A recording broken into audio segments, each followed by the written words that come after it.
सबको झाड़ के रख देंगे, उसमें कोई कमी नहीं है। तो सब दूर बंडा के लोग दूर दराज अंचल ने, शहरी अंचल ने तय कर रखा है कि इस बार सब लोग झाड़ू को वोट करने वाले। फिर भी पार्टी ने अपेक्षा की, फिर भी नहीं समझा। अब नहीं समझा तो हम लोग तो साथ पॉलिटिकल फ्रेंडली हैं, हम तो अपना काम करें। तो लोकतंत्र में कुछ ये भी समस्या है कि कैसे कौन चुन जाए, ये कोई भरोसा नहीं है। कई बार हमने देखा कि जैसे हमारे अपने शहर सागर में कमला किन्नर का चुनाव कर दिया लोगों ने, तो काम करे ना करे, तो ये काम ना करने का उनको एक साइडेड वोट दिया, भाजपा कांग्रेस दोनों की जमानतें जब्त हो गई। तो लेकिन काम की स्थिति नहीं आई, लोगों ने तो वोट दिया। तो ये वोट लेने वाला कैसा है और उसकी इंटेलिजेंसी और उसकी होशियारी कितनी है, वो कैसे लोगों के काम करा सकता है, उसको काम करने का तरीका पता है कि नहीं, ये भी एक बात है।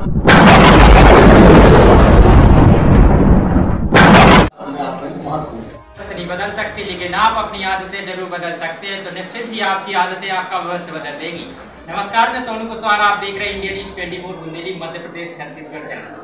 जैसे ही देखा जा रहा है कि मध्य प्रदेश में 230 विधानसभा सीटों पर लगातार कांग्रेस और भाजपा एवं आम आदमी पार्टी से लेकर सभी राजनीतिक दलों ने अपना जनसंपर्क प्रचार प्रसार शुरू कर दिया है। और आज हम बात करेंगे सागर जिले में, जो कि 8 विधानसभा सीटें हैं, जिसमें से बंडा सीट अहम मानी जा रही है। इसमें यह नजर आता है क्योंकि हर एक पंचवर्षीय में एक बार देखा जाए तो यहाँ से भाजपा से विधायक बन जाता है और एक बार देखा जाए तो कांग्रेस का विधायक बन जाता है। यानी कि जनता तो अपना मत देती है, लेकिन उसका विकास नहीं होता। विकास इसलिए नहीं होता क्योंकि वो अपना विधायक तो चुनती है लेकिन सरकार नहीं बना पाती।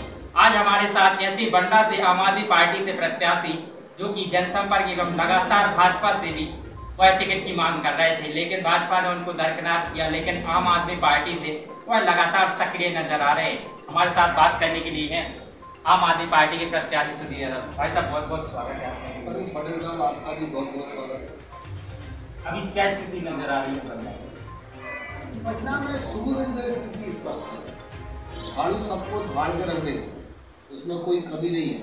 तो सब दूर बंडा के लोग दूर दराज अंचल ने, शहरी अंचल ने तय कर रखा है कि इस बार सब लोग झाड़ू को वोट करने वाले। क्या है, भाजपा से लगातार जनसंपर्क किया था, शुरू से लेकर विकास यात्रा से लेकर हर गांव में रहता था कि कोई नहीं है।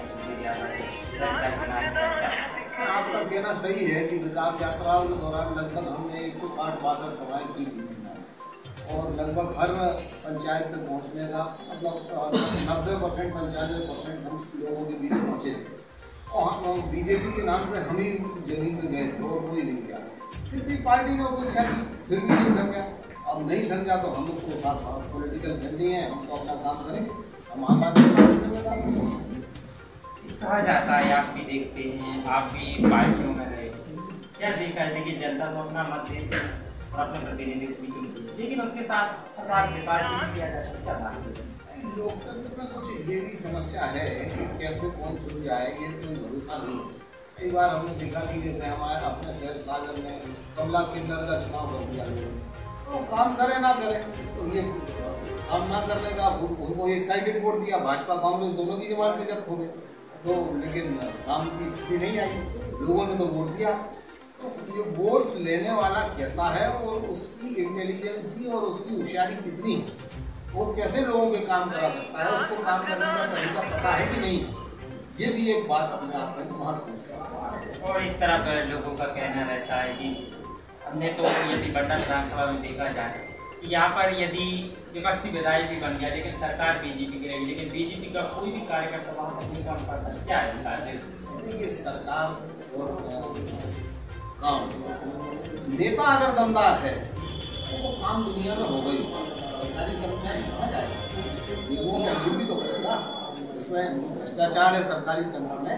इसी के लिए हम लोगों ने झाड़ू पकड़ी, ये झाड़ू भ्रष्टाचार को साफ करता है।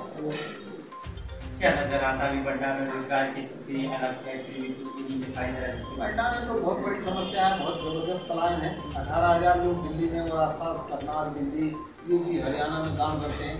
हमने एक सर्वे कराया था, उसमें लगा कि 18,000 लोग इस विधानसभा से बाहर आते जाते रहते हैं। तो बंडा में मतलब विकास तो है ही नहीं, रोजगार भी बहुत कम है, जिससे लोग भूखों मरने की स्थिति में रहते हैं। और हमारा पहली प्रायोरिटी ये हो कि उनको यहाँ रोजगार उपलब्ध कराया जा सके। यहाँ पर देखा जा रहा है कि बंडा विधानसभा के जो मंडल के अंतर्गत आता है।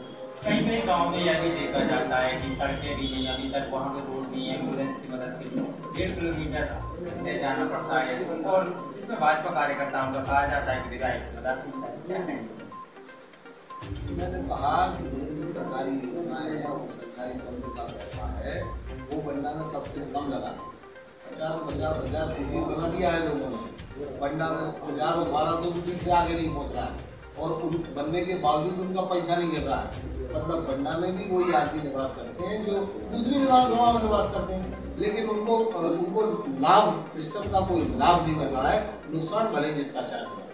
क्या है स्वास्थ्य संबंधी सेवाओं के लिए? स्वास्थ्य संबंधी तो और जीरो है। स्वास्थ्य में बंडा में सिर्फ अभी हॉस्पिटल चले जाइए, किसी को मरीज को लेकर तुरंत रेफर कर देंगे, सागर ले कुछ है ही नहीं, जीरो है, कुछ भी नहीं। मतलब सामान्य स्वास्थ्य की जो व्यवस्था होती है वो भी वहाँ इमरजेंसी उपलब्ध नहीं, 20 तरह की ऐसी समस्याएं। तो अब ये सब चीज़ों को सुधारने में अगर ईश्वर ने चाहा और जब बंडा की जनता के ने आशीर्वाद दिया तो इन सब चीज़ों को हम लोग सुधारेंगे और ताकतवर ढंग से सुधारेंगे और बढ़िया स्थिति में बंडा को लाके खड़ा करेंगे। बंडा विधानसभा में क्या भाजपा की लाडली बहना योजना इफेक्ट करेगी चुनाव में? बंडा विधानसभा में सरकार की सभी योजनाएं भूल गए लोग, कोई किसी को कोई याद नहीं है। यहाँ सब भाजपा कांग्रेस जीरो हो गई है, सारा उनका वोट बैंक टूट गया, सारा उनका कार्यकर्ता टूट गया, सारा उनका व्यवस्था टूट गया, चिन्ह भिन्न हो गया, कुछ नहीं बचा। जहाँ तक लाडली बहना का सवाल है, लोगों को उसमें भी बहुत परेशानी हुई है, उसमें आसानी नहीं हुई है, तो लोगों के मन में उसके प्रति भाव नहीं है। निश्चित रूप से यहाँ आम आदमी पार्टी जीतने वाली है, कोई कमी नहीं है। अभी तक क्या क्षेत्र में आपने आम आदमी जब से ज्वाइन की है, क्या नजर आ रहा है लोगों में भी और आगे का? बहुत उत्साह है लोगों में। हम किसी भी गांव जाते हैं 10, 25, 50 लोग इकट्ठे हो गए, जिंदाबाद के नारे लगाते हैं, साथ चलते हैं, तो ये अपने आप में बड़ी बात है। क्या देखते हैं, कल भी आप लोग जो जनसंपर्क कर रहे थे और देखा था जो आदिवासी समाज की 43 शक्ति की संभाग अध्यक्ष सोनू रावत ने आपका समर्थन किया, क्या है उनकी? नहीं, देखिए ऐसा नहीं है कि सोनू रावत जी ने ही अकेले समर्थन किया, और भी आदिवासी नेताओं, दयाराम है और महेश है और भी आदिवासी नेता जितने हैं वो सब हमारे साथ हैं। इसलिए नहीं चाहते कि कल ही हम चुनाव लड़ने आए, पिछले 5 सालों में सबसे ज़्यादा कार्यक्रम हमने उनके साथ किए। कम से कम मेरे समझ में 10 आदिवासी सम्मेलन इस विधानसभा में हम लोग कर चुके व्यक्तिगत, तो वो जुड़ाव है तो लोग साथ में। इन मुद्दों को लेकर जनता के लिए क्या है? एक ही मुद्दा है, बंडा का विकास, बस, दूसरा कोई मुद्दा नहीं। भ्रष्टाचार से मुक्ति, यही मुद्दा है। 17 नवंबर को मतदान के लिए जनता यदि है तो क्या जनता से अपील करें? मेरा आपके चैनल के माध्यम से जनता से यही अपील है कि आप बड़ी संख्या में झाड़ू चिन्ह के सामने वाला बटन दबाएं, जिसमें बंडा विकास में इस जिले में आ गया है, इस प्रदेश में आ गया है और इस देश में आ गया है। आपका भी पटेल साहब बहुत बहुत धन्यवाद। ठीक है, यह देखना होगा कि अब जो आम आदमी पार्टी के प्रत्याशी सुधीर यादव भी लगातार जनसंपर्क कर रहे और आज मीडिया से रूबरू हुए। अब देखना लाजमी होगा कि 17 नवंबर को जो मतदान है उसको लेकर जनता किस तरह का रुख अपनाती है, क्योंकि बंडा विधानसभा की जनता हर बार अपना वोट तो देती है लेकिन उसके साथ विकास एवं रोजगार को लेकर कार्य नहीं किए जाते हैं।